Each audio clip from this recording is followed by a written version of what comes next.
William Wan, writing in the Washington Post, suggests that rudeness is contagious. He points to research that suggests rudeness towards you will increase your rudeness to others.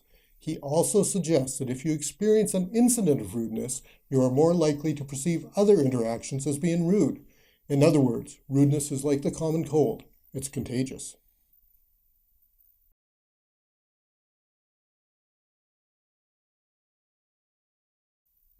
I'm Glenn from Tyra. You can reach me at tyrastrategies.com. Is rudeness really contagious? And if it is, what are the ramifications for ethical and respectable conduct in an organization? Rudeness is an interesting construct. It can be cultural or contextual, but it's always personal. Rudeness is a perceived violation of a person's human dignity. In 2015, Trevor Falk, Andrew Woolham, and Amir Erez wrote a paper that described 3 experiments where they explored the effects of rudeness. As an indication of their findings, they titled the paper, "Catching Rudeness is Like Catching a Cold, the Contagion Effect of Low-Intensity Negative Behaviors." We can summarize their findings as follows. Firstly, people who are exposed to rude behavior, either directly or indirectly, become more sensitive to other rude behavior. They will tend to perceive benign and neutral behaviors as rude and will respond to them rudely. People may act self-destructively in response to rude behaviors. For example, people asked to share a reward with a rude person may choose not to accept the reward in order to deny the rude person reward. And finally, the negative effects of rude behavior can exist for a significant amount of time. In one experiment, they found that the negative response lasted for more than a week. Describing their findings, they said, specifically, we show that rudeness activates a semantic network of related concepts in individuals' minds, and that this activation influences individuals' hostile behaviors. In sum, in these 3 studies, we show that just like the common cold, common negative behaviors can spread easily and have significant consequences for people in organizations. Other research suggests what these consequences might be. Rudeness in the workplace can affect motivation and it can affect creativity. It can affect sales performance, absenteeisms, and in some cases can even cause people to quit the organization. So the contagion is real and the consequences are high. Get treated rudely or even see somebody else treated rudely and you will likely treat the next person you interact with more rudely. You will also be sensitized to rudeness and see benign behaviors and comments as rude. It seems that this begins to set the stage for a negative spiral of ever-spreading greater and greater rudeness. So, why aren't we inundated with rude behavior? Well, there's a lot of advice in the published media on how to react to rude behavior and inoculate yourself individually. There is very little to suggest that there are any systematic behavioral counters to the tendency for rudeness to spread. But then there are companies that have gotten it right. Rudeness is controlled. People interact respectfully in meetings, whether with coworkers or with customers.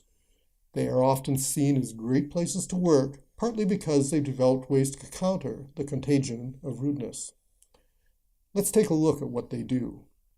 In past videos, we've discussed the ethical hierarchy and its power in managing ethical behavior. At the top of the hierarchy are individual behaviors and integrity. Below that are the factors that organizations can control: group dynamics, governance structures, and corporate culture. While it is clear that we want and need to hire people that are prepared to act responsibly, responsible conduct, in this case a lack of rudeness, is heavily dependent on the ethical environment where interactions take place. The ethical environment that's controlled by group dynamics, governance structures, and corporate culture.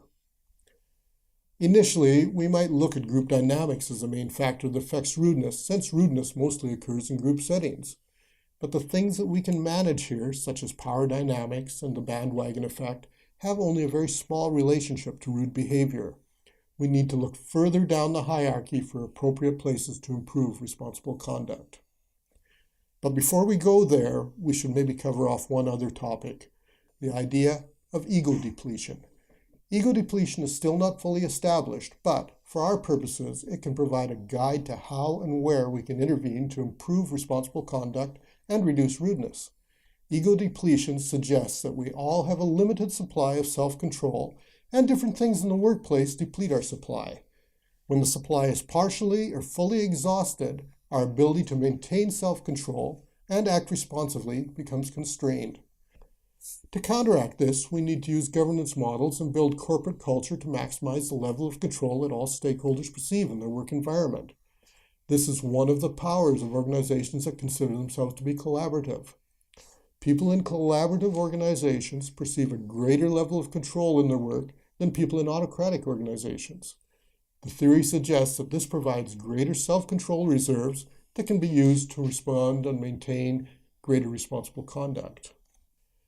So we can build governance structures that promote a feeling of inclusion and control for all participants, but to make it last, we probably need to go deeper and develop a culture of respectful behavior. This will allow us to fully achieve the level of responsible conduct that we're after.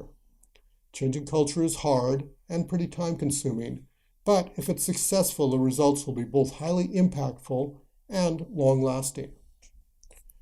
Walker and Soule, in a recent HBR article titled "Changing Company Culture Requires a Movement, Not a Mandate," identify several steps that need to be taken to implement cultural change. They point out that one cannot mandate culture. Remember, culture exists as the shared beliefs and experiences of all members of the group. Any change needs to develop organically and cannot be forced. It must be justified through the creation of an essential imperative and then enabled to grow as a movement that slowly institutionalizes the change. So to quote Walker and Soule, you need to create a movement that can slowly evolve the organization to a new culture. And they suggest the following approach. First, frame the issue. Describe the change required in terms of pursuit of greatness and achieving the organization's mandate and mission. Corporate culture doesn't change to address single issues or simple problems. The change needs to speak to a driver that creates a better world, organization, or work environment. Second, demonstrate quick wins. To attract individuals to the movement and keep interest in existing members, create and celebrate small, quick wins. The quick wins must be real and must spotlight measurable actions rather than intentions. Third, harness existing networks. Use existing networks in the organization to spread the word and certify the cause. Then, create safe havens. Provide organizational structures that support the change that is being implemented. Here's an area where governance structures can be engaged to support the cultural changes. This may be committees where like-minded individuals can discuss strategy and tactics, or a department that is heavily invested in seeing the change implemented. In either case, the important aspect is that the true believers have a safe location to refine tactics. And, more importantly, avoid the pull of existing cultures to conform to traditional beliefs. Finally, embrace symbols. Develop symbols that demarcate the change to provide a rallying point for the movement members. In the early days of change, it was all about solidarity of a small group against the world. As the movement grows, symbols demonstrate momentum of the change and the need to be part of it. Positive messaging is required to signal that management agrees with the need for change and that the change is valid. It must be supportive, but not authoritative. It's got to avoid the impression that the change is being forced from above. Messaging must also exist to describe the change and demonstrate rising momentum for adoption of the change. This requires a communication strategy that's an integral part of the change strategy. So, to summarize, if we wish to break a negative spiral of rudeness in the organization, we need to do a few things. First, we need to hire people that are predisposed to responsible conduct. But, as importantly, we need to create a work environment that is conducive to responsible conduct. This requires that we evaluate and potentially change group dynamics, governance structures, and corporate culture. This is not a quick fix, but the rewards are substantial. Studies have shown that a better work environment with low levels of rudeness will improve productivity, creativity, employee retention, sales, and customer satisfaction. If you want to know more about building an effective organization, Tyra has online courses and custom workshops to help you identify your organization's specific needs and develop a plan to move your organization forward. You can find information about our workshops on our website, and you can see our online courses at Tyra Online. I've put a link to both below. If you want a better understanding of how to promote ethical behavior in your organization, our video, How Organizations Promote Ethical and Unethical Behavior is available in our library. There's links below as well. If you have anything to add to this discussion, please add them in the comments below. And if you'd like additional information, visit our website or email us at info@tyrastrategies.com.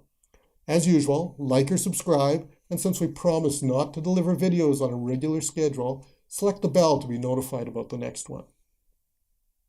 Bye for now.